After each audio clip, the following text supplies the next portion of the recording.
ने बरमूस मिसाइल की range 800 kilometre कर दी है। और यह भी इंडिया का कहना है कि पाकिस्तान का एक एक इंच इंडिया के बरमूस मिसाइल के निशाने पे है, जब वो चाहे अटैक कर सकते हैं। फिर इंडियन प्राइम मिनिस्टर ने भी 2 दिन पहले ही एक स्टेटमेंट दी जिसमें उन्होंने कहा कि उनका जो वारशिप है वो बिल्कुल रेडी है पाकिस्तान की रातों की नींद उड़ाने के लिए। पाकिस्तान को मुसलसल 2 जंगों के बाद अब तीसरी जंग का सामना है, और वो जंग है गुर्बत की, बेरोजगारी और महंगाई की। मैंने आपको व्लॉग के स्टार्ट में ही बताया कि पाकिस्तान में टमाटर की कीमत 500 से लेकर 800 रुपए पर केजी तक हो चुकी है कि सीज फायर के बावजूद अफगानिस्तान से कुछ ऐसे ग्रोह हैं तालिबान के जिन्होंने ये ऐलान किया है, जिनकी वीडियो सोशल मीडिया पे आई हैं, और उन्होंने कहा है कि चाहे अफगान तालिबान जो अफगान मौजूदा तालिबान गवर्नमेंट है उन्होंने पाकिस्तान से मुआहदा कर लिया, सीज फायर कर ली, लेकिन हम पाकिस्तान के खिलाफ अपनी जंग जारी रखेंगे, हम पाकिस्तान के खिलाफ अपने ऑपरेशंस को जारी रखेंगे। इसका मतलब यह है कि कुछ ऐसे ग्रोह अभी भी अफगानिस्तान में मौजूद हैं जो पाकिस्तान के अगेंस्ट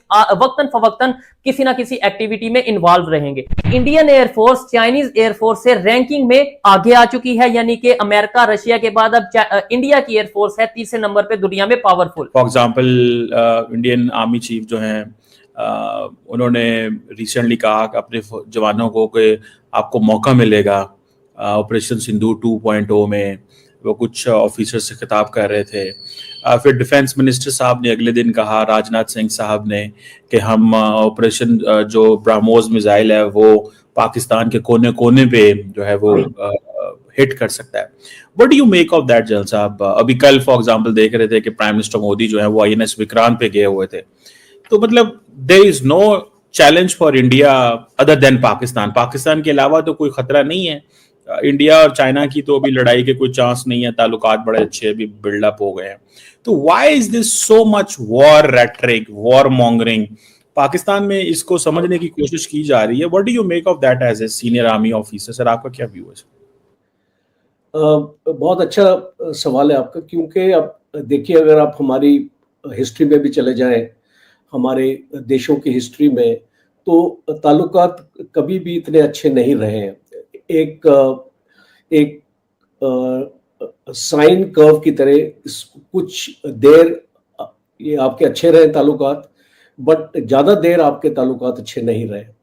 और ख़ास तौर पे जब आपने इसको जिक्र किया कि ये जो रिटोरिक है, मैं ये मानता हूँ कि ये एक तरफा नहीं है।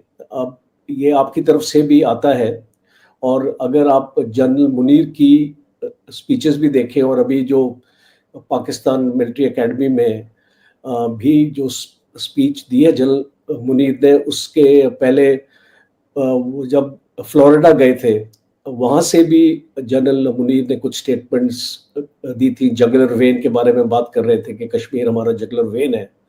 तो इस तरीके की जब बातें आती हैं, और तो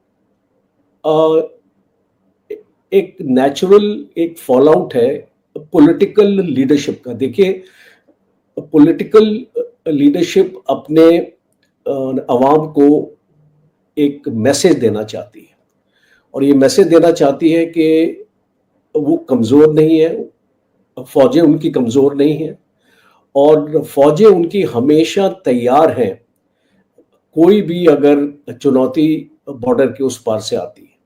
और आपने सही जिक्र किया कि आज अगर देखा जाए तो जो सबसे ज़्यादा थ्रेट है वो पाकिस्तान की तरफ से है, और इसीलिए हमारी फौज का अपने अगर इस फौज की डॉक्ट्रिन अगर आपने देखी हो, वॉर डॉक्ट्रिन, हमारी फौज की वॉर डॉक्ट्रिन हमेशा पाकिस्तान सेंट्रिक रही है।